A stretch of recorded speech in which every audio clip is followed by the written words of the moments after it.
I'm Carrie Bourne. I'm from the Office of Continuing Education here at UW-Whitewater, and we host the Fairhaven Lecture Series here at Fairhaven Senior Services each semester. This semester, we're taking a closer look at World War II, and today we're going to do that with Dick Haven and the speeches of FDR. Professor Richard Haven is Professor Emeritus of Communication. He is the former Associate Dean and Interim Dean of the College of Arts and Communication at UW-Whitewater. He is one of the 135 scholars who determined the 100 greatest American speeches of the 20th century. He is resident political analyst at NBC 15 in Madison since 2010, and he's the permanent Tuesday morning guest on WFAW's Morning Magazine since 2000. He has also appeared on Wisconsin Public Television, Wisconsin Public Radio, and other radio stations throughout southeastern Wisconsin. Please welcome Dr. Dick Haven. Well, thank you. You know, the truth be told, when I received in the mail the flyer for this series, and I saw it was on World War II, and I opened it up, and I thought, darn, I wish they'd invited me, because I was just thinking to myself, I really would like to do something on Franklin Roosevelt. And about a week later, I get this email saying, can you help us? Can you help us? So I'm kind of like the player to be named later, only I'm the speaker to be named later. All right, so it's great to be here. It's something I've wanted to talk about, and that's the World War II speeches of Franklin Roosevelt.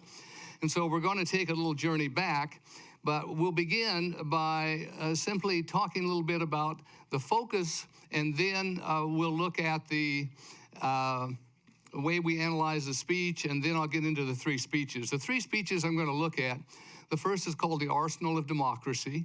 It was actually a fireside chat given on December 29th, 1940 by FDR. And then we're going to look at the four freedoms. That was the State of the Union, January 6th, 1941. And the State of the Union speeches generally are not good speeches. It's not because the speakers aren't good speakers, it's because of the event and the need to cover everything under the sun. And in these days, to make sure everybody applauds at the right times or stands up and looks like they love you. Well, Roosevelt did something different. It's the only State of the Union to make the top 100 speeches of the 20th century. And in that speech, he did something very unusual. He only talked about one issue, and that, of course, was the likelihood of war. And he talked there about these four freedoms, and so we'll get to that. Then the last one we're going to look at in the greatest detail is the Declaration of War speech. And that speech, of course, was given on December 8th, 1941. A lot of folks would say, well, that was just an obvious speech. Everybody knew we were going to war after the attack on Pearl Harbor. But what we'll see is the speech contained a lot more than that. And for reasons that had to do with what was going on in the late 1930s and early 1940s in the United States and throughout the world. So with that in mind, let's talk about how we analyze a speech. When I analyze a speech, I use a method called the Aristotelian method. That'll tell you it's been around a while. The Aristotelian method basically breaks down the aspects of a speech by first looking at context. By context, we're talking about we need to understand what was going on at the time prior to the speech, because it puts into context why the speaker says or tries to say what he or she says. We look then at the speech itself, and we look at the style. That's the word choice. You know, somebody once said that a choice of words is a choice of worlds. And I think there's a lot of truth in that. And we're going to see that, especially when we get to the Declaration of War speech, because the words that Roosevelt chose had a lot to do with the way in which America saw their enemy in the Pacific. We get to the arguments that are made in a speech. These are the claims. And we look at logos, pathos, and ethos, logical appeals, emotional appeals, and ethical appeals to try to understand the substance of the speech. Then we look at the structure, how's it organized, and finally we talk about the consequences. What difference did it make? How did it affect the immediate audience? How did it affect the secondary audience? That'll be the people who read about it the next day in the newspaper, for example. or maybe see it later or talked about by others. And then the last audience is the historical audience. How do people are affected later, well after the event? So that's how we analyze, and we're going to look at different aspects of that as we move along. Now, let's set the stage. Coming out of World War I, America soured on wars in Europe very quickly.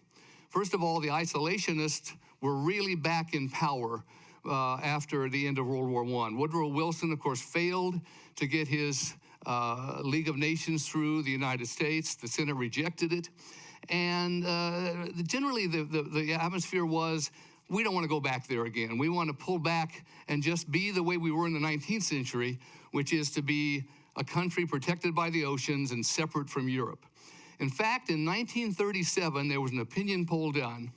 And in that opinion poll, 71% of the Americans who responded said they thought World War I, American participation was a mistake.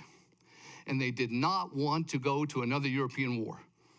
Now, the focus in the late 30s and from 39 on, once Hitler really begins to move in Europe, was on the European war. Very little attention was paid to the Pacific, even though the Japanese were moving rapidly into China and Indochina and were really laying out a very aggressive militaristic policy of taking control of that part of the world. But most Americans were really just focused on Europe because of World War I. Now, the Neutrality Act was passed in 1935. The Neutrality Act basically mandated that the United States, if there were to be a war, would not take sides and would not provide any assistance, including it required that the armaments industry had to then be run by the government, so that you couldn't be selling. There was a claim that prior to World War I, the armaments industry was making big bucks selling to both sides of the war. All right, so this was to prevent that. So the Neutrality Act is passed, and everybody pretty well pays homage. Now, the real battle was between what were called internationalists and isolationists. The isolationists called them interventionists. And this was the group that said, we've got to be connected. We've got to be involved in the world. We cannot let other things happen and just assume everything will be, hunky-dory just because we have a couple oceans around us. And so this debate was raging. It had been a debate that raged going back to the late 19th century. Theodore Roosevelt was a big interventionist. He was also a big imperialist. And there was a great debate between the imperialist and the anti-imperialist in the early 20th century after the Spanish-American War, because we happened to all of a sudden win Cuba and the Philippines. And some wanted to colonize them and be like our friends in Europe, the British and the Germans and the Spanish and the Portuguese and so on, and run colonies. Others said, no, that's not what we're about. And so they fought hard and eventually won that battle to be non-imperialists. But that was a part of the isolationist, interventionist debate that continued. Now, in the late 30s, in fact, it was 39, the America First movement began. And the America First movement was a direct response to an interventionist movement. The interventionist movement by that time was arguing we've got to aid the Allies. If we don't aid the Allies, we're in big trouble. They were very concerned about the Axis by then that had been formed. Germany, Italy, and Japan had signed an agreement to support each other. And so it became the allies of Britain, France, mainly, and later the Soviet Union against the Axis powers. Well, this was similar to World War I, but not exactly. Now, the America First movement was the isolationist movement, and the star of that movement was Charles Lindbergh, the great superhero of the late 1920s, because he was the first man to fly nonstop from America to Europe. And he was just regarded as an icon. So he becomes this powerful voice against intervention. And he was pretty harsh in his rhetoric. He attacked Roosevelt, accusing him of trying to drag America into the war. And he went over and met with Hitler and was awarded a medal by Hitler and so on. he believed that, in fact, he was anti-British. He believed that it was better to let them alone. Whoever won, we'll just deal with them. It's no big deal. So this was a very difficult time because there were strong opinions on both sides, but a majority of Americans tended to favor the isolationist side. Roosevelt, as president by 1939, believed he repudiated the Neutrality Act. He thought that was actually hurting the Allies and hurting America, and that it was time to try to find ways to aid Britain, especially. By 1940, the only country left standing in Europe is Britain. And Great Britain is the only thing between complete victory for the Germans and Italians. And then with what was happening with the Japanese in the Pacific, especially in China, the idea the United States could suddenly find itself with the seas on both sides controlled by the Axis and isolated if Britain were to fail. So Roosevelt was very concerned about dealing with that. Incidentally, the photo on this side is Charles Lindbergh speaking at the America First movement, and of course there's George Washington backing him up. A big believer in not going into foreign wars. We will see later that the partnership between Roosevelt and Churchill will become one of the grand partnerships in history and will play a significant role in the outcome of World War II. Well, the last thing I want to talk about, the election of 1940. The election of 1940 was a surprise because the Republicans ended up nominating Wendell Willkie. Now, I like Wendell Willkie because he's from Indiana, where I grew up, and he was from Indiana, and I did my master's thesis on his speeches. So I got a chance to really dive in. I worked with his son and his wife, who was still alive at the time in 1972 when I investigated, and they were both in attendance when he won the nomination in Philadelphia in 1940. So I did some original research there. But Willkie was an interventionist, and that was the big surprise. Taft from Ohio, Vandenberg from Michigan were two of the leading isolationist senators in the Republican Party. Taft was one of the big candidates. Thomas Dewey was another, but Willkie beat them. Willkie had been a Democrat till 35. He didn't become a Republican till 39, and suddenly he wins the nomination. He was the president of a utility company in New York City. He was a businessman. But in any case, here he comes, and that really took the pressure off Roosevelt. Once the other candidate was an interventionist, the election was no longer about isolationism versus interventionism. And now Roosevelt was freer. Roosevelt won the election, and then after that is when he could really now speak out, because the isolationist movement was a bit more muted than it had been before. Finally, the last thing I want to talk about is the importance of Roosevelt's use of the radio.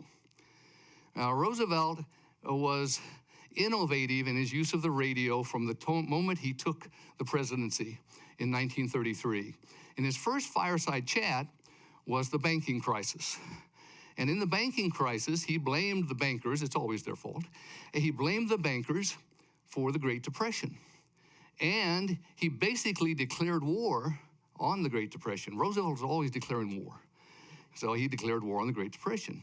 When we look at the Arsenal of Democracy speech, he's going to declare war again, even though we're not at war yet. He just loves to do that. But in any case, he used radio very effectively. Why was that important for him? He could get around the newspaper publishers. The newspaper publishers were very conservative. And, they would often report the story in a very different way than he felt he wanted to get the word to the American people. So radio gave him, for the first time, an ability to go straight to the people. Most people had access to a radio, much like we have access to television. And so now he had a direct pipeline to the people. That will play a role now in the second great crisis. And it's one of the things that makes Roosevelt so unusual as a president. It's just not that he was elected 4 times. It is that he dealt with the 2 biggest crises of the 20th century, the Great Depression and then World War II. And he recognizes that. He talks about it in the speeches. All right, we're going to take a look at the first 2 speeches, the Arsenal of Democracy and then the 4 Freedoms, in a little less detail before I get to the Declaration of War.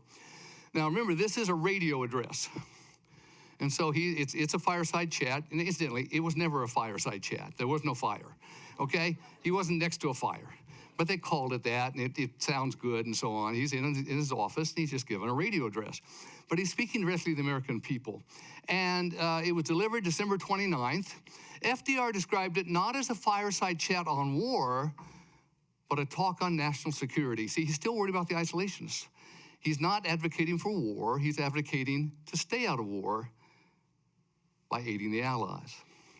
Now, he introduced addressing a second major crisis. He said, first, the banking crisis, 1933, and now the threat of world war.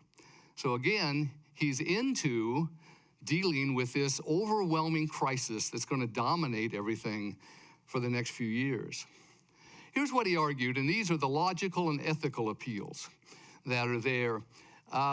He warned immediately, if Great Britain goes down, the Axis powers will control the continents of Europe, Asia, Africa, Australia, and the high seas. And they will be in a position to bring enormous military and naval resources against the hemisphere. So his argument is, if you allow Britain to fail, what's America going to face? And that's obviously, he feels, his most powerful argument to help Britain so America doesn't have to go into the war, is his claim. Now, I think he knows America's going into the war at some point, but he's claiming it in that way. He attacks the American appeasers. He calls them the American appeasers. That would be Charles Lindbergh. That's how he saw him.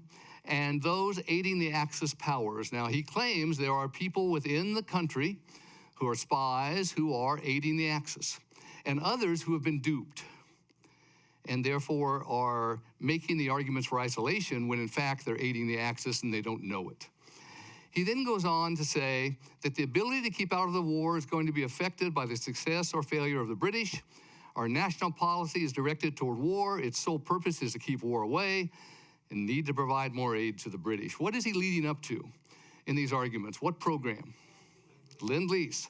Lend-Lease has not yet been established. There were 50 destroyers that were old that were sold to Great Britain earlier in trade for some islands in the Caribbean. And let's face it, an island in the Caribbean sounds pretty good right now compared to an old destroyer. In any case, they got away with that because there was an old law that said the president could dump no longer needed naval supplies and sell it on the open market. And that's all he did. Now, that was pretty tongue-in-cheek because it was aiding the Allies, but he did it. All right. So now the ethical appeals, incidentally, come in those arguments about why he's doing this. It's not to go to war. It's to prevent war. So his ethos is to say, I'm a peacekeeper, not a warmonger. Now, this is where it got its speech. At the end of the radio address, and he goes into great detail in all those arguments, he said, we must be the great arsenal of democracy. For us, this is an emergency as serious as war itself. We must apply ourselves to our task with the same resolution, the same sense of urgency, the same spirit of patriotism and sacrifice as we would show were we at war. He just declared war. That's what he always does. And that was what he was saying. We're going to go to war, meaning we're going to build the armaments, even though we don't want to go to war. And that was the argument he was making. What he was trying to do was to prepare the nation that they had to start building armaments. They had to bring the arsenal of democracy, all this factory power, to bear in aiding the Allies. That would be what Lend-Lease is. My father joined the Army in 1935, and he was sent to Panama with his brother to serve at the Panama Canal. They were a part of the 12th largest army in the world at the time. That's how small it was. Intentionally, the American army had been kept very small after World War I. That was pretty well the tradition throughout American history. Roosevelt was trying hard to get America back into the frame of mind, we better start building. Otherwise, we're going to be caught not ready when the war comes, or we have to enter the war. All right, so that's the arsenal of democracy. Now, January 6, 1941, he gives the State of the Union.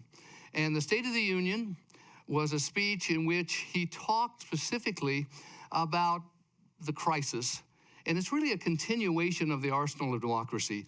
He's going to continue making arguments about the need to be preparing. What makes this speech so interesting and so famous are the four freedoms. And the four freedoms are given at the end, and they're given as a signal of why America wants the Allies to win, why America needs to take sides. And it is Roosevelt beginning to articulate the kind of world that he thinks needs to exist after the defeat of the Axis. And those are encapsulated in the four freedoms. Here's what he says. First, he talked about the dangers to the democratic way of life in the world. Again, like Woodrow Wilson, when he goes to the Congress for the declaration of war of World War I, he talked about making the world safe for democracy. That was what would become known as Wilsonian rhetoric. All right. Well, Roosevelt's kind of doing the same thing. If America gets involved, why? We're not colonialists. We're not like Great Britain, and we want to make sure that we keep control of India and our colonies in Africa and other places. Keep those Canadians in line. We are different, and this is what Roosevelt then argued about the four freedoms. This is what America was all about. The first is freedom of speech and expression everywhere in the world. The second, freedom of every person to worship God in his own way everywhere in the world. That's pretty radical, isn't it? Think about the difficulties we're having today with freedom of religion in the world.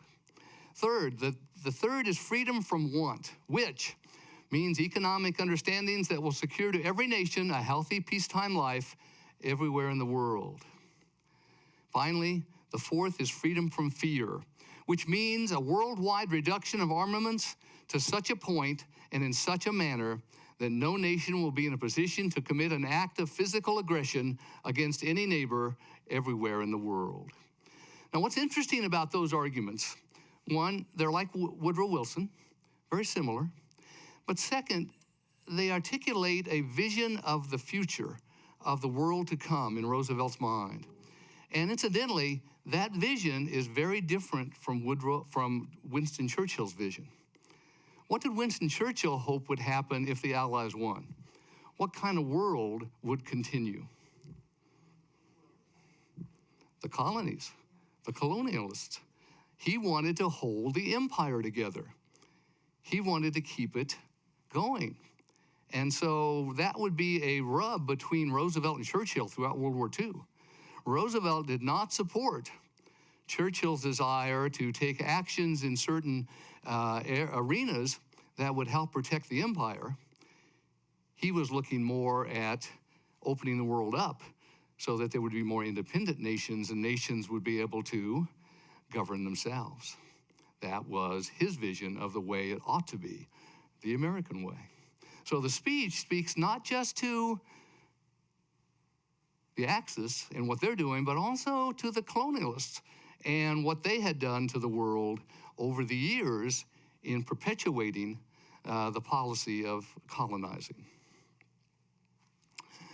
In both speeches, you probably know these guys here, but the last one, incidentally, is the military leader of Japan during World War II. There were really two emotional appeals that dominate fear in this speech. Fear of what the Axis would do if they won, especially taking Britain out of the war. And then, most important, patriotism. That there is a powerful, it's probably the most powerful love appeal that we see in public address. The idea that you want to support your country, you want to see it succeed, you want to see it because you believe in what it's trying to achieve. So what difference did those two speeches make? Well, the most notable thing is that it helped to win support for war preparedness and for aid to the Allies. In March of '41, Lend-Lease was established. First, Great Britain benefited, and later in June of 1940, the Soviet Union, when Hitler decided to attack Russia. And then now, suddenly, a neutral party, remember they had a non-aggression pact that had been signed in '39, suddenly became your ally. So now we have the great triumphant, Stalin, Churchill, and Roosevelt for the Allies versus Japan, Italy, and Germany. So Lend-Lease becomes powerful because the American industry will deliver immense amounts of goods, tanks, weaponry, armaments, you name it, uniforms. It's just amazing how much is produced because the Allies now had the arsenal of democracy, and there was nobody bombing them. And it was turning very quickly. Some of you may remember, who are older, that the way factories turned from making pots and pans or clothing and so on to doing other kinds of products, and how fast they did it and how effective they were in doing so. So this arsenal of democracy first shows up in Lend-Lease before the United States then enters the war. It helped to set the stage for a post-war environment that would include the United Nations. This was one of Roosevelt's dreams. He believed the League of Nations would have been helpful. It never got off the ground. The peace treaty after World War I was way too harsh, and that also perpetuated the problems in Germany and led to World War II. So, this lays the groundwork. He helped negate the effectiveness of the isolationists and especially the America First organization. They became less and less of a powerful unit. His use of Wilsonian rhetoric is fascinating, and it really pays tribute to Woodrow Wilson in terms of how soaring his rhetoric could be in World War I. What recent president, not the current one, what recent president also used Wilsonian rhetoric about a particular war that he declared? George W. Bush, not H.W., George W. And George W., in going into Iraq, used a similar argument as Woodrow Wilson to say they needed to make Iraq safe for democracy. So Woodrow Wilson really had a lot of influence. He wasn't successful, but that's one of the reasons his speeches are often highly regarded.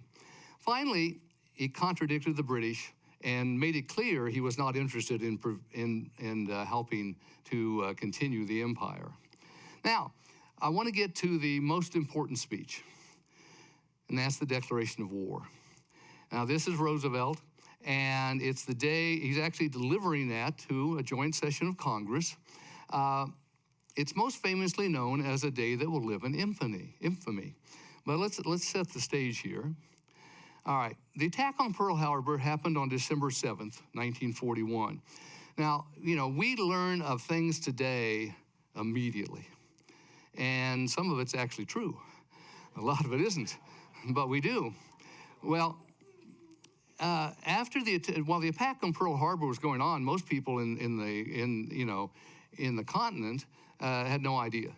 The word was just slowly filtering back. I mean, it came back to the president, and others began to hear about it, but they really didn't have pictures. They didn't have much detail. Nobody was radio broadcasting, here they come, There was no action like that. So it took a while. The next day, there were attacks on the Philippine Islands, Hong Kong, Guam, Wake, and the Midway Islands. So this was a concerted Japanese strategy attacking British and American sites throughout the South Pacific. And what the Japanese had hoped to do was to cripple the Western Fleet at Pearl Harbor in their belief that the Americans would then recede. Because they didn't want to get into a war, they would allow the Japanese to take control of that region and leave them alone. Now, they miscalculated, of course, but nonetheless, that's what I think they believed. Now, it's interesting, the way information travels today, it was traveling a different way then, and that was rumors. And the biggest rumor going on December 7th and 8th was that California had been attacked and that they were being bombed. Well, of course, they weren't. But that was the kind of fear that was gripping a lot of people, that there was more to come in terms of the attacks from the Japanese. Finally, because of the isolationist movement and the belief that FDR wanted to go to war, Roosevelt was very concerned that he give a speech in which he could make clear this was not a result of what he did or didn't do. That's the most interesting thing about the Declaration of War speech, It is the arguments he puts forth to try to lay the fear that this simply happened at Pearl Harbor because he let it happen or he wanted it to happen. And that argument's still made every so often by historians today, but the evidence does not support it. But in any case, that was an important context for what he says in the Declaration of War speech. Now, I want to show you something here, and we'll talk about style. This is the draft of the speech, his first draft notes, and you can see up here, and these are FDR's notes. Yesterday, December 7th, 1941, a date which will live in, and then he scratched out something else and wrote infamy. What did he first write? Anybody know? World history. He said, he had written this, a date which will live in world history, and then he switched, and he came up with infamy, and it would become the most famous line of the speech. Notice the difference in the words. Remember how we said a choice of words is a choice of worlds? Infamy has got a lot of anger. World history doesn't. It's very neutral. Yeah, you can have a positive event that's world history. You can have a negative event. What a difference. Now, what else did he do? Notice here, he switched and wrote the word suddenly. There was also the word deliberately. And so in the style of the way the speech becomes as he works on it, and he's working on it the day of December 7th in the night into December 8th, trying to decide what he wants to say. And we see the words infamy, suddenly, deliberately, surprise, onslaught, premeditated, treachery. All those words reinforce a particular view of the Japanese attack and the nation of Japan. Now, one of the, Roosevelt was a man of the 19th century. All right, I mean, he grows, as a child, he grows up in the 19th century, and he truly believed in the ethics of war, that you could have ethical war and unethical war. It's kind of a questionable argument, but he's basically saying this was unethical. You don't conduct a surprise attack. You announce you're going to war, and then you attack. That was the ethical way to do it. Well, we're well past that. But it's interesting the way he would characterize it in the speech in order to build the anger that would dominate. And of course, taking advantage of the anger that was precipitated by the attack and what Americans were learning about the attack. That's where, it's one of the great examples of the use of style, the use of words, and how words affect how an audience responds to the speech. So, the structure of this, and incidentally, this is the Honolulu paper the day after the attack. That was their headline. I don't know which ship this is, but I have a guess. I'll show you some more photos. The structure is past, present, future. It's probably one of the most common and popular ways to organize a speech, especially one that deals with crises or events. Abraham Lincoln used it in both his Gettysburg Address and the second inaugural. Here, Roosevelt uses it. He talks in the speech of what happened on December 7th, a day that will live in infamy. Then he talks about what's happening at the moment, the attacks in the Philippines and other parts of the Pacific, and how they're responding, and what the government was doing while the attack was going on. And then he moves into the future, total victory, optimism. And that, of course, is the essence of what he's saying. Now, this photo, incidentally, was taken by a Japanese warplane just after it had bombed early in the attack. So it's taken from the back of the plane looking down at Pearl Harbor. The ship that's exploding right here is the USS West Virginia, one of the first ships hit by the attack. His logical and ethical appeals basically, along what we've talked about. This is an unethical surprise attack. So it's to be condemned more so than typical of a war battle. Second, he said it's not accidental, and this was very important. The worry was that because of all the belligerence going on, the United States was going to make a mistake with their ships and, start a war. And so some might argue, well, this just happened because the Americans were out there in the Pacific and got in the way. And he argued no. And he makes a claim in the speech, this was planned long before it happened, which is correct. And they had to sail thousands of miles to launch the attack on Pearl Harbor. So it's not something that was just unanticipated. It was planned. It was not accidental. He talks about the administration and what it was doing while the Japanese were steaming towards Pearl Harbor. He said they were in talks with the Japanese government to try to reduce hostilities between them, and that even on the day of the attack, the Japanese ambassador brought him a message, and although the message was not encouraging, it made no reference to the attack that hit Pearl Harbor. So there was an attempt by the Japanese to unethically mislead Roosevelt. Also, on the day before the attack, December 6th, Roosevelt sent a letter to the Emperor of Japan in which he asked the emperor to help work with him to find ways to reduce hostilities and to hopefully broker a peace before war started. So he was trying to show, no, there was nothing going on here, and that they were surprised. Now, you might say, here's this massive attack by an aircraft carrier fleet coming all that way in the South Pacific. Why were they surprised? Shouldn't they have been ready for it? And that's one of the big arguments. Come on, somebody must have been asleep at the wheel. The answer is they were. And two admirals will pay the price for it, Pearl Harbor.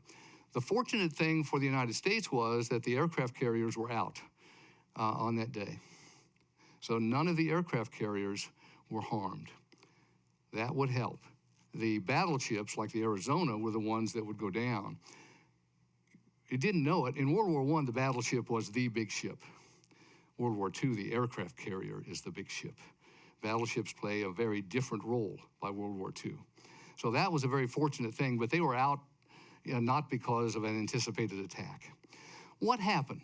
What I believe happened is this from everything I've read. Much like we never anticipated on 9/11 that someone would steal planes and fly them into buildings, and therefore when there were signals sent that somebody was practicing to do that, we didn't put two and two together. There were signals that the Japanese might attack Pearl Harbor. In fact, the ambassador of the United States to Japan warned that they might do that. But it fell on deaf ears because everybody believed in the military, especially in the Navy, they won't attack Pearl Harbor. It's too far away. They'll attack the Philippines. So they expected the attack to come to the Philippines or Wake Island or Guam and so on. They just didn't believe the Japanese could pull off Pearl Harbor. And so they weren't prepared. And also, December 7th was a Sunday.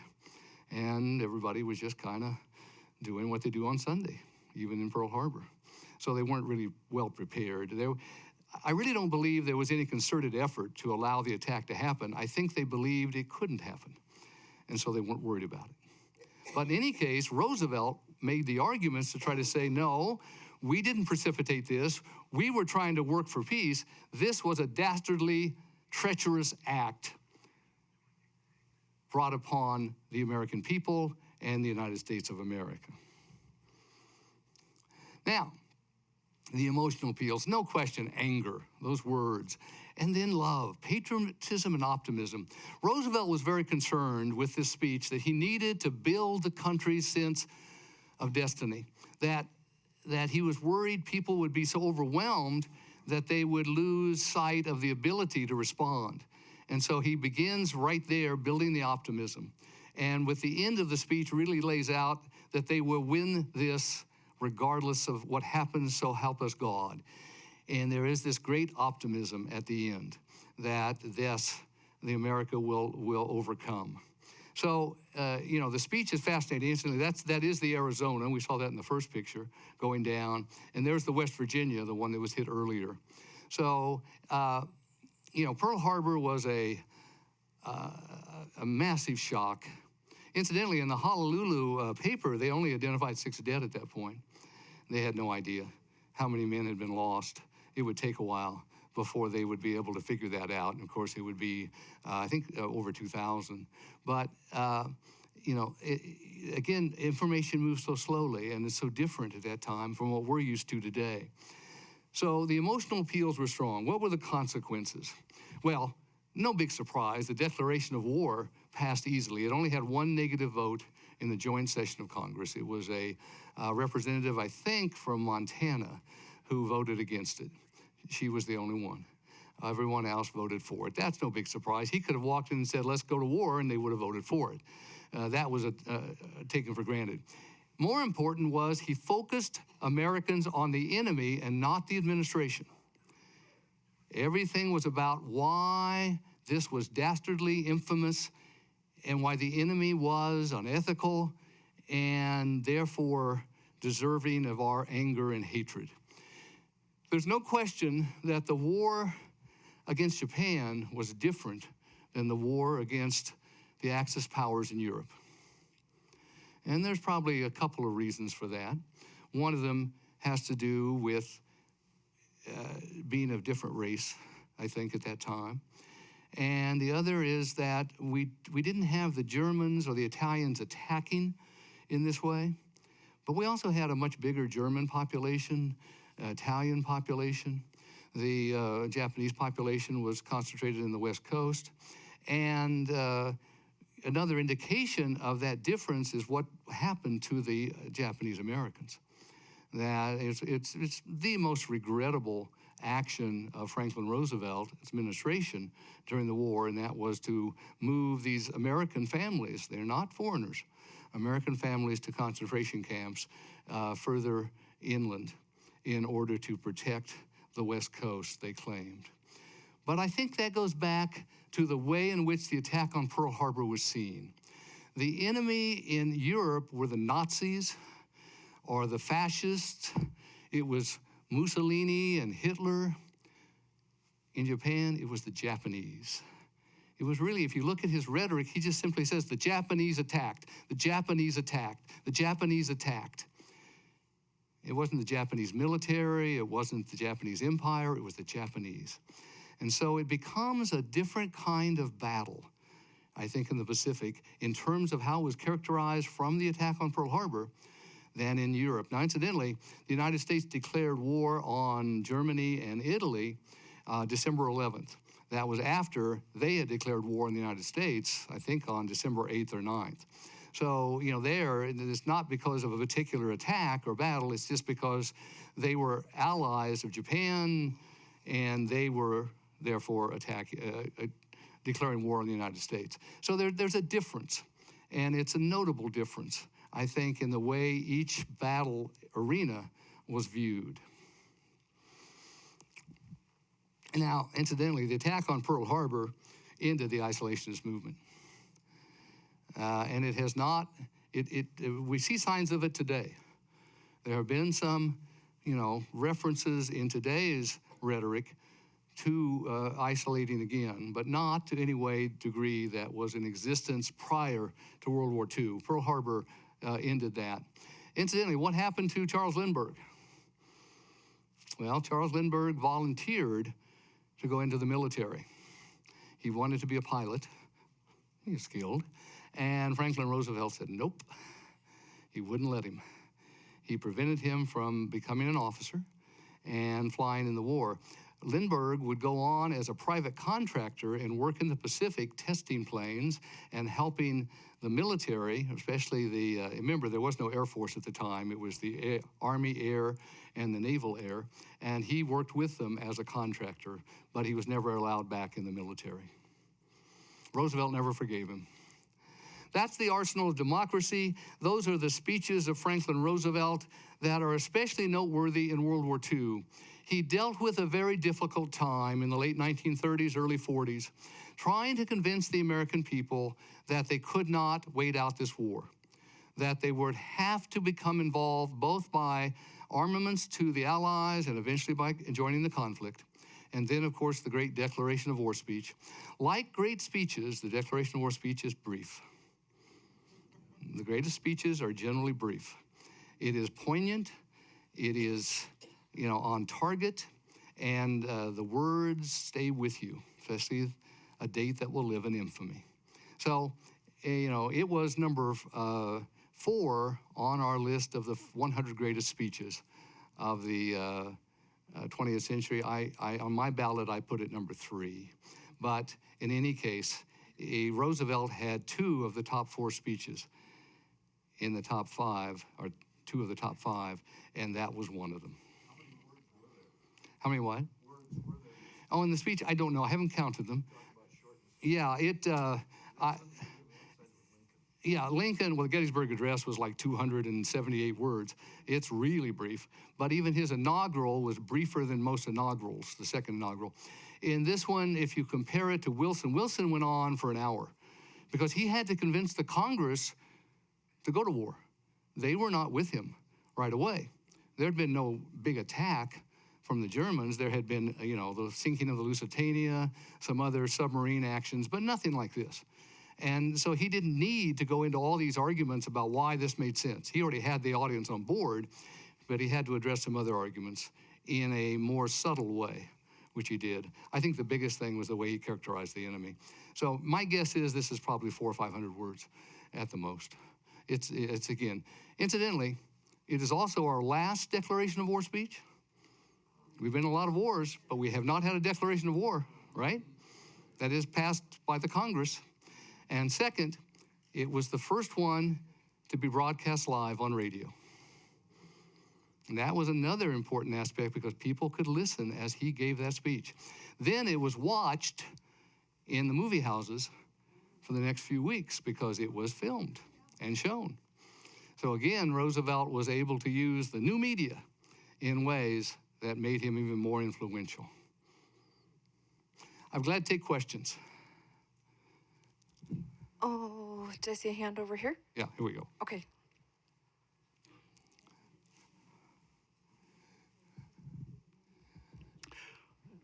In his speech, where he scratches out some of these terms, what were the other terms that he scratched out? And the other thing I was wondering about is, as far as the Japanese are concerned, presumably they were very embarrassed by the fact that we did not get the declaration of war prior to the bombing of Pearl Harbor. Yeah, and therefore, did they feel that this was unethical? And what was the effect on them? I'm not aware of any indication of how they felt, but I have a feeling they were not in that state of mind. They were, by this time, Japan was militaristic. They had already marched into China. They were going to Korea. They were really establishing almost a colonies in that area. They were going to be the empire of the Pacific. And so they were so militaristic. And they had, incidentally, if you look at the battles in the Pacific during the war between Americans and British and the Japanese, they were brutal in their view of Americans and British, of Anglo-Saxons. They were very brutal. And so they had a lot of hatred built up over many, many years towards Europeans and Americans. So, it was brutal in both ways. There was not a lot of camaraderie, not certainly compared to what we would see in the European War, where, you look at the way prisoners were treated, even by the Germans, compared to the way Japanese would treat them. And, so it's very different. But I doubt it. I think by this time, the military hierarchy is in control in Japan. And this is their plan. It is to establish the empire. What about the words? Well, I can't tell you too much here. I can go back to that. Sometimes it's hard to see, but here, I think it was continuing, but he says still in, meaning it's still in is more immediate than continuing, could be over weeks or something. And down here, he just talks about where the attack was. Suddenly, I have trouble kind of seeing this, but I don't think it was as immediate, okay?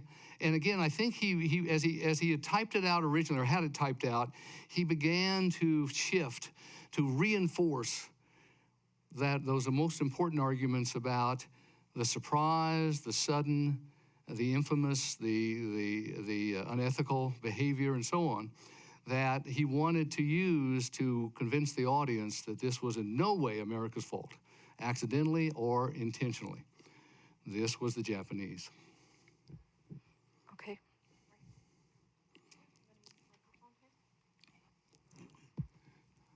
Where does a speechwriter enter into this? You're supposed to speechwriter put the bulk together, and Well, he made these corrections. I don't know to what degree FDR used a speechwriter in this circumstance. Again, I'm not sure he had someone who was actually called a speechwriter. He had aides who would assist him. But in this case, because he had to put it together so quickly, it was much more his work, and because it's so brief, than it was anybody else's. So I think he dictated the initial message to one of his secretaries who typed it up, or one of his aides, and they may have talked about it, and then he sat down and began to alter it, and that's his handwriting as he makes the changes. So I don't believe there was a lot of assistance. As far as I can tell, this is pretty well him. Incidentally, when you have a circumstance like this, that's often the case. In 1980, I think it's 86, when the Challenger explodes that morning, Ronald Reagan had to give a speech that evening. He canceled the State of the Union, and he went on television, and he spoke to the American people about the tragedy. He spoke to the children who had watched it. He talked about NASA and so on.